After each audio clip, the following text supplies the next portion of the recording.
ಪ್ರಕರಣದಲ್ಲಿ ಚಲನಚಿತ್ರ ನಟ ದರ್ಶನ್ ಮತ್ತು ಸಹಚರರಿಗೆ ಹೈಕೋರ್ಟ್ ನೀಡಿದ ಜಾಮೀನಿನ ಪ್ರಶ್ನಿಸಿ ಸರ್ಕಾರ ಸಲ್ಲಿಸಿದ ಮೇಲ್ಮನವಿಯಲ್ಲಿ ಇಂದು ಸುಪ್ರೀಂ ಕೋರ್ಟ್ ಸರ್ಕಾರದ ವಾದವನ್ನು ಒಪ್ಪಿ ನಟ ದರ್ಶನ್ ಮತ್ತು ಸಹಚರರಿಗೆ ಸಿಕ್ಕಿದ ಜಾಮೀನನ್ನು ರದ್ದುಗೊಳಿಸಿದೆ. ಕರ್ನಾಟಕ ಸರ್ಕಾರದ ಪರವಾಗಿ ಹಿರಿಯ ಹಾಗೂ ಅನುಭವಿ ವಕೀಲರಾದಂಥ ಸಿದ್ಧಾರ್ಥ್ ಲೂಥ್ರಾ ಅವರ ನೇತೃತ್ವದಲ್ಲಿ ಹಾಗೂ ಕರ್ನಾಟಕ ಸರ್ಕಾರದ ಅಡ್ವೊಕೇಟ್ ಜನರಲ್ ಆದಂಥ ಸನ್ಮಾನ್ಯ ಶಶಿಕಿರಣ್ ಶೆಟ್ಟಿ ಅವರ ಮಾರ್ಗದರ್ಶನದಲ್ಲಿ ಈ ಪ್ರಕರಣದಲ್ಲಿ ನಾವು ತನಿಖೆಯ ಸಮಯದಲ್ಲಿ ಕಲೆ ಹಾಕಿದಂಥ ಎಲ್ಲ ಸಾಕ್ಷ್ಯಾಧಾರಗಳನ್ನ ದಾಖಲೆ ಸಹಿತ ನ್ಯಾಯಾಲಯದ ಮುಂದೆ ಇಟ್ಟು ನಮ್ಮ ವಾದವನ್ನು ಮಂಡಿಸಿದ್ವಿ. ನಮ್ಮ ವಾದವನ್ನು ಒಪ್ಪಿ ಇವತ್ತು ಸುಪ್ರೀಂ ಕೋರ್ಟ್ ದರ್ಶನ್ ಮತ್ತು ಸಹಚರರಿಗೆ ನೀಡಿದ ಜಾಮೀನನ್ನು ರದ್ದುಗೊಳಿಸಿದೆ. ಇದೊಂದು ಮಹತ್ವವಾದ ನಿರ್ಣಯ.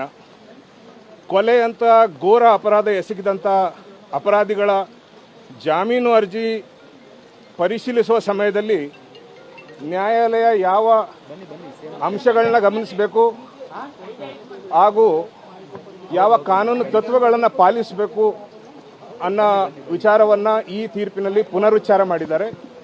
ಹಾಗೂ ಈ ಪ್ರಕರಣದಲ್ಲಿ ಹೈಕೋರ್ಟ್ ಅಪರಾಧಿಗಳ ಜಾಮೀನು ಅರ್ಜಿನ ವಿಚಾರ ಮಾಡುವ ಸಮಯದಲ್ಲಿ ಹಾಗೂ ಪರಿಶೀಲನೆ ಮಾಡಿ ತೀರ್ಪು ನೀಡುವ ಸಮಯದಲ್ಲಿ ತಮ್ಮ ವಿವೇಚನಾ ಅಧಿಕಾರವನ್ನು ಕಾನೂನು ರೀತಿಯಾಗಿ ಉಪಯೋಗಿಸಿಲ್ಲ ಅಂತ ಬಹಳ ಕಠೋರ ಶಬ್ದಗಳಲ್ಲಿ ನಿಂದನೆ ಮಾಡಿದ್ದಾರೆ.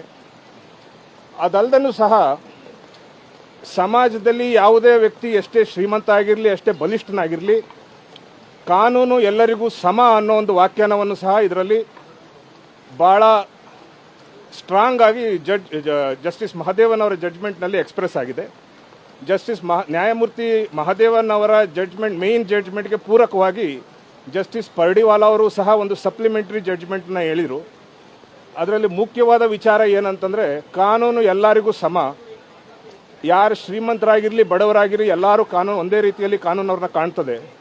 ಆದರೆ ಈ ಪ್ರಕರಣದಲ್ಲಿ ಮುಂದೆ ಏನಾದರೂ ಈ ಅಪರಾಧಿಗಳು ಜೈಲಿನಲ್ಲಿ ಪಂಚತಾರಾ ವ್ಯವಸ್ಥೆಗಳ ಉಪಯೋಗ ಮಾಡ್ತಾ ಇದ್ದಾರೆ, ಜೈಲಿನ ಆವರಣದಲ್ಲಿ ಕಾಫಿ ಕುಡಿಯೋದು, ಬೇರೆ ಚಟುವಟಿಕೆಗಳನ್ನ ಮಾಡ್ತಾ ಇದ್ದಾರೆ ಅಂತ ಗೊತ್ತಾದರೆ ಯಾರು ಅಧಿಕಾರಿಗಳು ಆ ಜೈಲಿನ ವ್ಯವಸ್ಥೆಗೆ ಸಂಬಂಧಪಟ್ಟಿರ್ತಾರೆ ಅವರು ಎಲ್ಲರ ಮೇಲೂ ಸಹ ನಾವು ಕಾನೂನು ಕ್ರಮ ಕೈಗೊಳ್ತೀವಿ, ಇದರ ಬಗ್ಗೆ ಎಚ್ಚರಿಕೆ ಕೊಟ್ಟಿದ್ದಾರೆ. ಇದು ಈ ತೀರ್ಪಿನ ಪ್ರಕಾರ ತತ್ಕ್ಷಣದಿಂದ